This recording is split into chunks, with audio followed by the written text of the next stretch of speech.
Hola, ¿cómo están? Bienvenidos esta noche a Estado de la Nación. Hoy vamos a platicar un poco acerca de todo lo que está sucediendo en el país.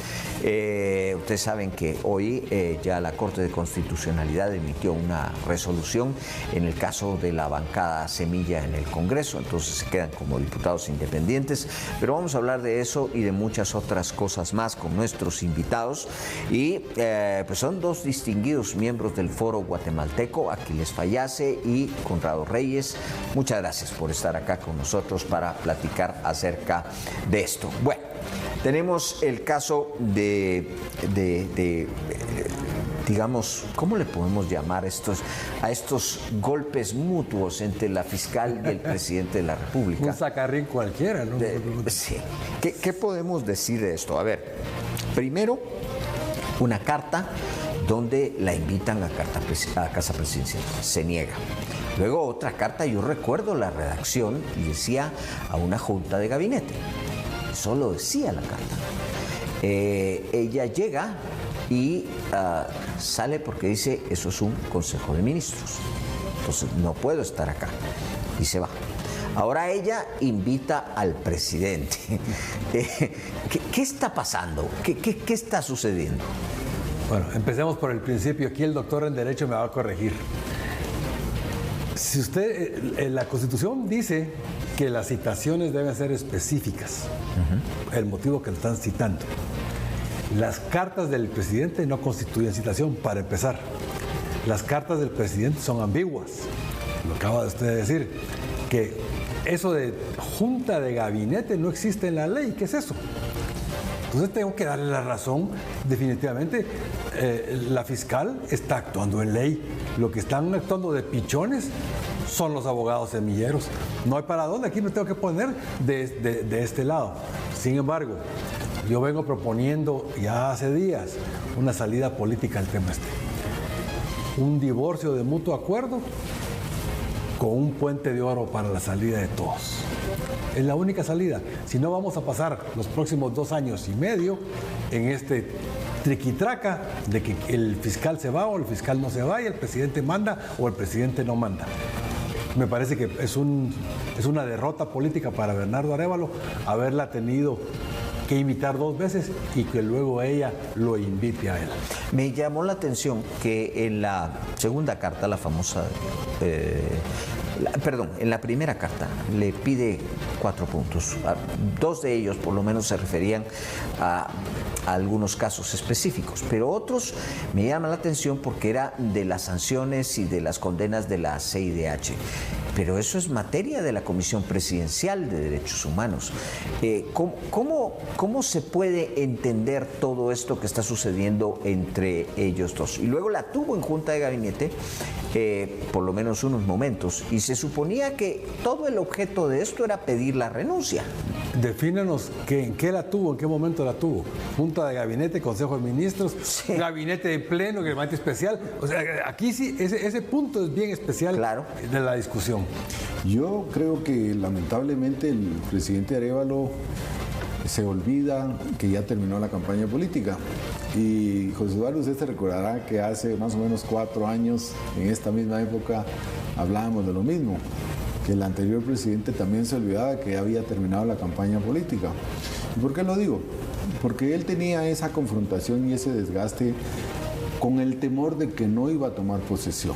Pero aquí hemos hablado, como usted varias veces antes, que el 14 era inmodificable, el 14 de enero era inmodificable, no se miraba, después de resoluciones de la CC, no se miraba cómo podían jurídicamente impedir la toma de posesión. Y se dio, gracias a Dios se dio. Bueno, él a estas alturas, ya a casi 2 semanas de haber tomado el poder, sigue enfrascado en un desgaste político que no le ayuda ni al país, ni a la estabilidad nacional, ni a la imagen internacional, y menos a su gobierno y a los ministros, que muchos de ellos al día de hoy no sabemos dónde están, ni quiénes son, ni quién es el equipo en cada gabinete, no digamos todo el resto de dependencias gubernamentales. O sea, lamentablemente el guatemalteco se va a dar cuenta en los primeros días del mes entrante, o sea, ya un mes de haber tomado el poder, que este caos de ingobernabilidad se va a hacer mayor. ¿Por qué? Porque el Congreso, como lamentables actos de la gente del partido de gobierno, incumplió con una orden judicial de la Corte de Constitucionalidad que decía claramente que no podían formar parte ni de junta directiva ni de comisiones. Pero luego de los altercados que vimos el 14 de enero en el Congreso, se autonombraron y se autoeligieron miembros de junta directiva la gente del partido de gobierno, lo cual 48 horas después la Corte ordenó que quedaba sin efecto. O sea, hay una serie de errores que pareciera que ellos siguen pensando que todavía están en campaña política y se olvidan que a partir del 14 de enero, digamos 15 pues, porque fue a medianoche que tomó posesión, a partir de las 0 horas del día 15, él ya es presidente y ya tiene que rendirle cuentas a los guatemaltecos, igual que los diputados del Congreso, igual que la Junta Directiva del Congreso, que al día de hoy ni siquiera han nombrado presidentes de comisión ni hay trabajo legislativo realizado. Por el enfrascamiento también, y como usted lo decía al inicio del programa, porque hasta hoy, 30 de enero, la Corte les pone orden en el Congreso a que dejen de estar insistiendo los del partido de gobierno de querer presidir comisiones y junta directiva porque no pueden, legalmente no lo pueden hacer.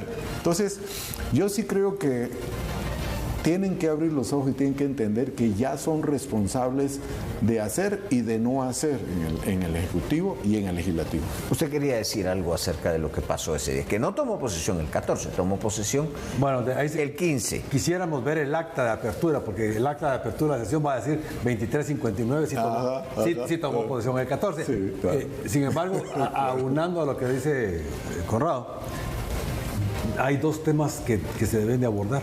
El tema ese de la Junta Directiva de ANAM y el tema de los gobernadores. También. Son dos temas críticos que debemos de abordar si tenemos tiempo.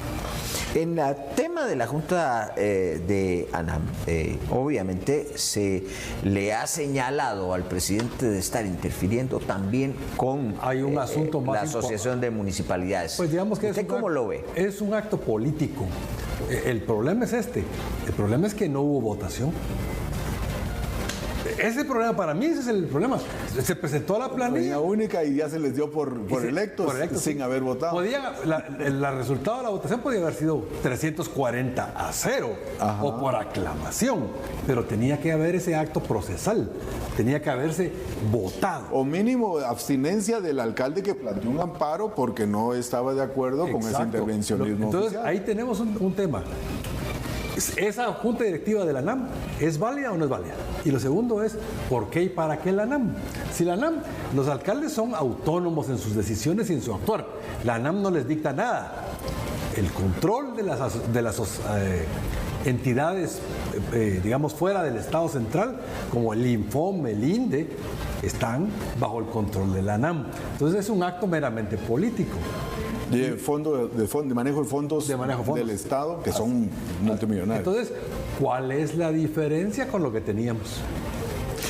Cuando vemos todas estas batallas allí en la ANAM, con la fiscal, en el Congreso de la República, y realmente,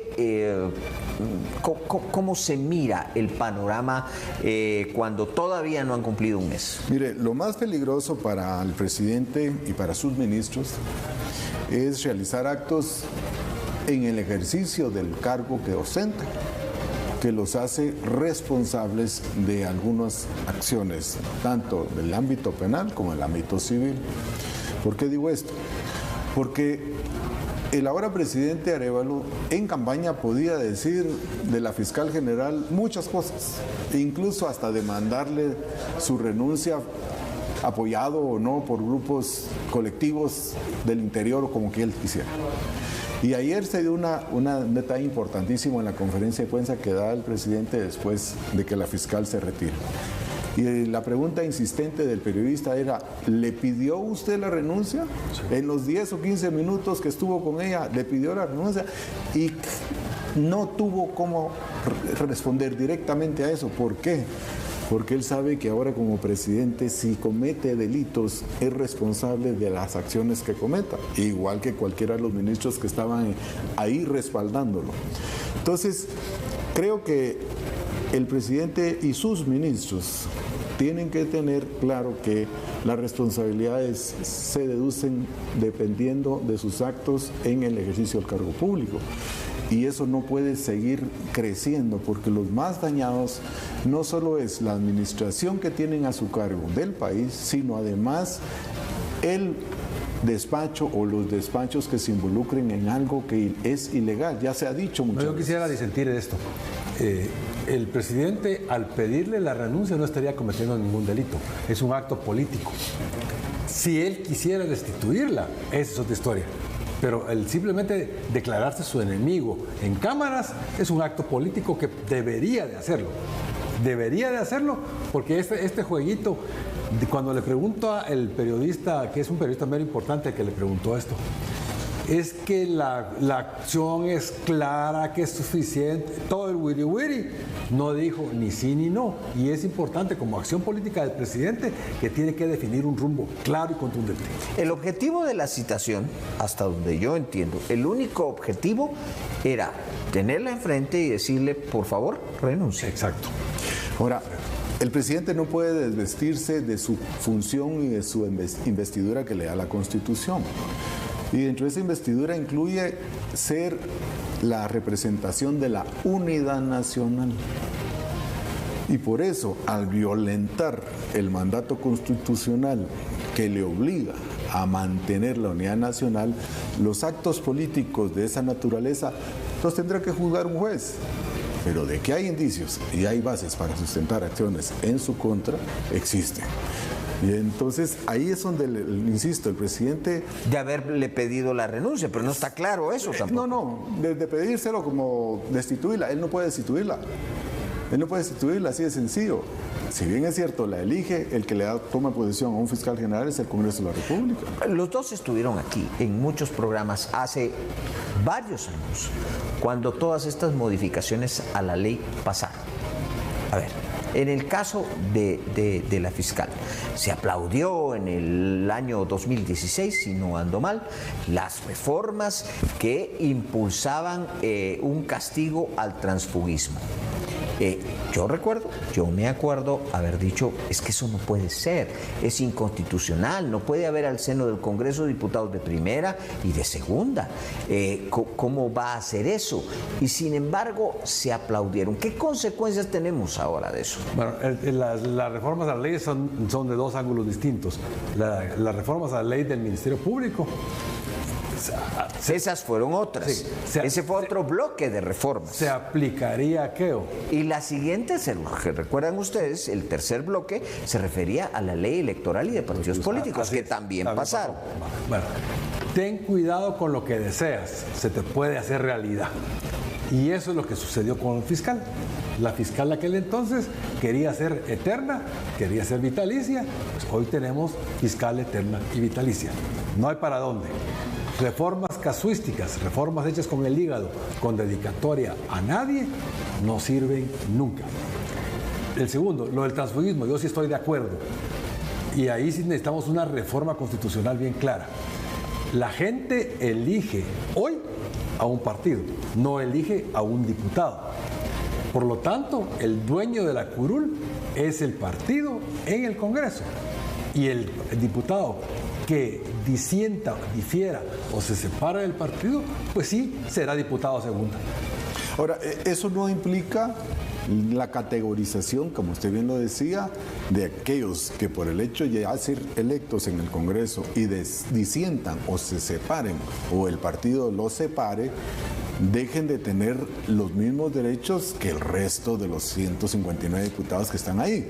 ¿Sí? Lo que no tiene son los derechos del partido. Es que, perdón, pero la lógica me dice en eso. Supónganse que la junta directiva, o sea, el partido, decide una política que es contraria a lo que el diputado siempre, el candidato en su momento, siempre dijo. ¿Tiene derecho a disentir? Sí, no. ¿Tiene derecho a decir, no voy por ahí? El diputado no, porque va en representación de lo que significa quien lo eligió. Lo eligió un símbolo de un partido. No hay para dónde. No, lo eligió la gente. No, ¿Cómo ve usted esa situación? Yo creo que aquí todavía hay una etapa de reforma a la ley electoral que no se dio. Y es lo que genera este problema. Porque la reforma de la ley electoral que se tiene que dar es donde la gente, el votante, nosotros los ciudadanos vamos y votamos por Juan Pérez. O vamos y votamos por el partido...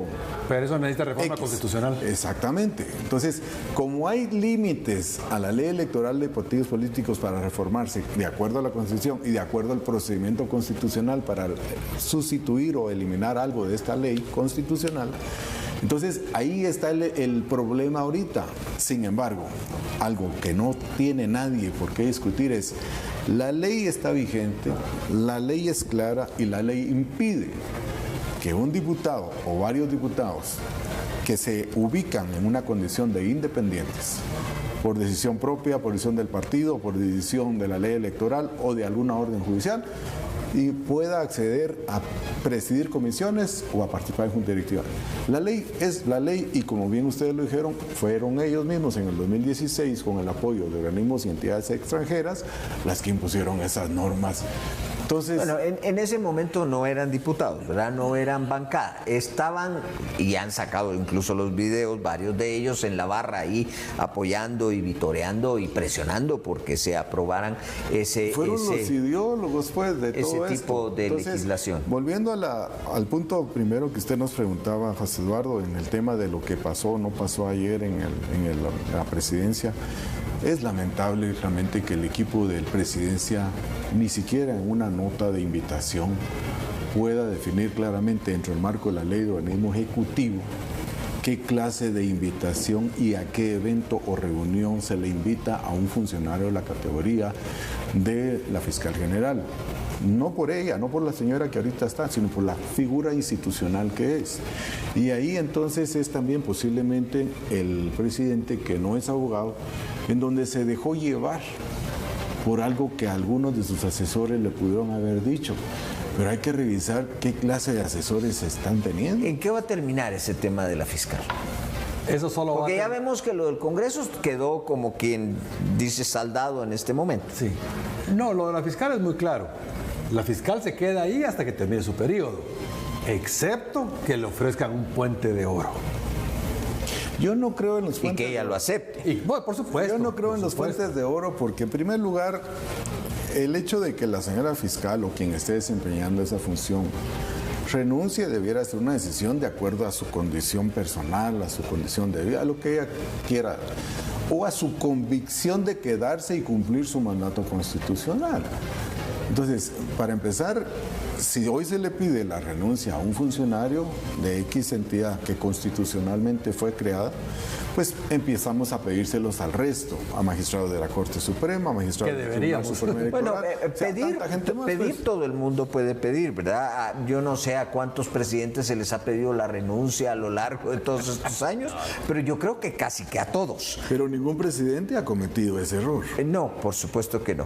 En este sentido, ¿cómo le encontramos realmente? O sea, está claro que la fiscal no va a renunciar, no creo que acepte el puente, entonces los dos se deben de tranquilizar. Pero un acto político de ofrecerlo calmaría las aguas. ¿El presidente debe o no debe ir a la invitación de la fiscal al Ministerio Público? ¿Y por qué iba a ir? No tiene sentido. Hay otro tema que mencionó Conrado, que lo mencionó así de lado, la ley del organismo ejecutivo. Con la elección de gobernadores que vienen, la presidencia se echó un decreto, un acuerdo gubernativo de la presidencia modificando la ley del organismo ejecutivo. Y eso sí no se puede, para poder elegir los candidatos a gobernador que ellos quieren. Y eso lo único que hace está sonando a populismo, porque la estructura de la ley del organismo ejecutivo está muy clara en cuanto a que cómo son los consejos de desarrollo los que llevan y filtran las propuestas. ¿Qué va a pasar cuando tres pelones como yo se paran en el parque del pueblo a decir queremos a fulano de gobernador? No se puede, eso suena a populismo. Tiene que respetarse el ordenamiento. Si quieren y aquí regresamos al tema de la fiscal. Si quieren una reforma para poder sacar a la fiscal de alguna forma, tienen que reformar la ley del Ministerio Público. Y si quieren elegir a los gobernadores que quieren, tienen que reformar la ley del organismo ejecutivo. Bueno, ahí viene la duda de si esa reforma se le aplicaría a la fiscal actual o no. Claro. Vamos a hacer una pausa, pero regresamos con esa pregunta que también ha estado en el ambiente.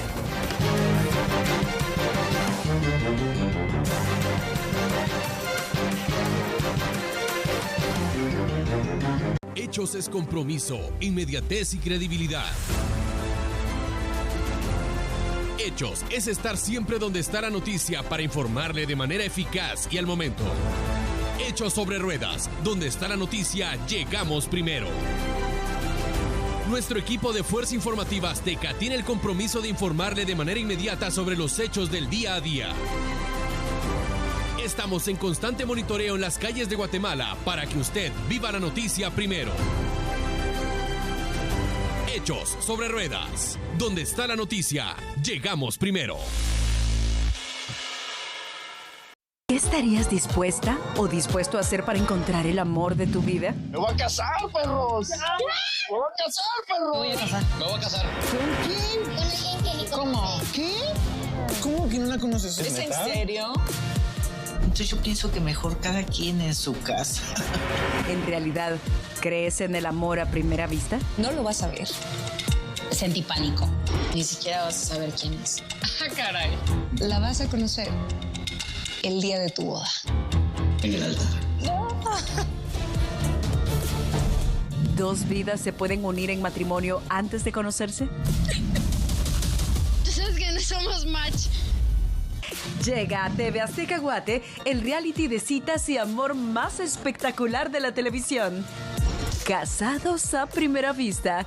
Gran estreno, sábado 10 de febrero a las 8 de la noche. Solo por TV Azteca Guate, el mejor canal. Algo grande viene a tu televisor. Próximamente.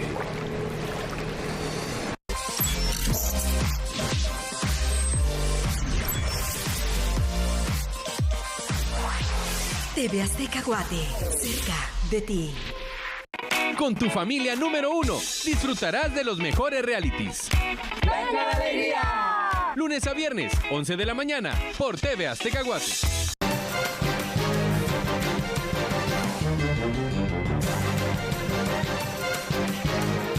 Bueno, y ahora les voy a hacer a nuestros invitados una pregunta un poco, digamos, sacándolos de sus trajes de juristas, y es lo siguiente. A ver, hasta el momento yo he podido ver allanamientos en requisas en las prisiones. He podido ver la intención de bajarse los salarios. Y algunas otras cosas así. El tiempo es muy corto, hay que entrar en razón en ese sentido. Todavía es un gobierno que se está sentando, pero se deberían de ver ya visos más firmes de lo que pretende hacer la nueva administración y su diferenciación, ¿o no? La primera pregunta es si tienen claro qué es lo que tienen que hacer. Esa es la primera pregunta. Lo segundo es este discurso populista. ¿Para usted lo tienen claro? No, no lo tienen claro. Ese discurso populista de que requisemos las cárceles, de que bajemos el salario, es populista. Un alcalde no gana plata porque recibe un salario. El alcalde hace negocios. Es como que el presidente, no me digan, hombre, los 100,000 pesos del presidente se los puede regalar así, a la traida, de propina cada mes, porque el negocio del presidente es otro. Entonces, el tema de que van a requisar las cárceles, vámonos a Nueva York, años 1800. Las extorsiones de la mafia italiana no han parado al día de hoy, son mentiras. Veamos las maras salvadoreñas en Los Ángeles, en las cárceles, peor que la cárcel de Bukele los tienen, y siguen extorsionando en las calles. Esa no es la solución. La solución es qué fenómeno social está generando la pobreza y las maras en respuesta a esa pobreza. Cuando tenemos padres que se van a las 4 de la mañana y regresan a las 8 de la noche, Los niños viven solos y los niños aprenden solos. ¿Y con quién aprenden? Con sus amiguitos. ¿Y los amiguitos quiénes son? Pues son los mareros. Entonces lo que tenemos que resolver es el problema social, económico primero, un cambio de modelo económico. Con el cambio de modelo económico, entonces vamos a poder entrarle a toda esta temática. ¿Cómo lo ve usted? Yo sí creo ya que debería de haber alguna luz, a pesar de que, vuelvo a repetir, son 15 días nada más. hay un refrán muy sonado en nuestra época y es presente cada vez más, es candil de la calle, oscuridad de tu casa. ¿A cuenta de qué el presidente le pide a la fiscal general su plan y sus políticas institucionales cuando, por ejemplo, en materia de seguridad desconocemos cuál es el plan y las políticas de las nuevas autoridades del Ministerio de Gobernación? Cuando el ministro se tardó más de 3 o 4 días después de haber tomado posesión en definir quién iba a ser su ministra o su viceministro o viceministra de Seguridad. Entonces, primero, que se preocupen de lo que tienen bajo su directa y estricta responsabilidad. Y 2, cuando entiendan lo que tienen bajo su responsabilidad, que den a conocer qué es lo mínimo que piensan hacer en los primeros 6 meses, en el primer año, ¿sí? Y después entonces que empiecen a bombardear las redes sociales con propaganda oficial sobre requisas, sobre capturas o lo que sea. Pero antes, la verdad, más pareciera una desesperación de no encontrar la puerta por donde deben empezar a caminar. Pasemos al Congreso de la República. En los primeros visos de la administración, pues han querido impulsar, ley de competencia, que el problema es que hay como 3 o 4 proyectos, y han hablado también de cosas como la ley de agua, que hay como 20 proyectos o más. ¿De qué tiene que dar señales en el Congreso? Porque también parece estar entrampado. El Congreso está más perdido que la Llorona, pero debe tener una agenda mínima bien clara. ¿Qué es lo que va a suceder en marzo ya, o en febrero? La convocatoria a las comisiones de postulación de las nuevas cortes. ¿Sí? ¿Con qué ley? Con la ley antigua de comisiones de postulación. ¿Con qué? ¿Quiénes van a participar? Los mismos. ¿Quiénes van a ser electos? Los mismos. ¿Por quiénes? Por los mismos. ¿El resultado cuál va a ser? El mismo. Cortes podridas. Entonces la agenda legislativa debe ser, número 1, la ley de comisiones de postulación. Y número 2, las reformas a la ley electoral y partidos políticos, porque sin representantes... ¿Por qué cree usted que sacaron la ley de aguas y ley de competencias? Tiraron al aire, es un humo para distraer. Yo creo es para generar angustia, temor, irritabilidad en sectores económicos del país, que los hagan ver como que, miren, si ahorita ustedes no se muestran aplaudiendo a lo que estamos haciendo, les vamos a plantear y vamos a aprobar estas leyes. Y yo, como les digo a muchos amigos y colegas con los que conversamos al respecto, el Congreso puede discutir durante un mes, un día o todo el periodo legislativo, lo que quieran. Después el presidente tiene que ver si la ley tiene realmente y cumple la función de la visión de país que está responsablemente él mandado a velar. Y posteriormente existen caminos también constitucionales para que se haga o no se haga vigente una ley de este tipo. Entonces, yo sí creo que es pura molestia a ciertos sectores económicos del país, queriendo asustarlos con el petate del muerto. Tenemos 1 minuto para terminar, o sea que 50 segundos para cada uno. Conclusión. Muy simple. Muchachos, dejen de ser pichones y pongan la vista como de vista de águila en un objetivo. Terminen la época de la campaña política y entiendan que asumieron la responsabilidad de dirigir el país y de legislar y cumplan con ese mandato que el guatemalteco les exige. Bien, pues muchas gracias a nuestros invitados, el doctor Conrado Reyes, el doctor Aquiles Fallase. Muchas gracias por haber estado con nosotros, a ustedes también. Muchas gracias por su compañía. Pasen una excelente noche.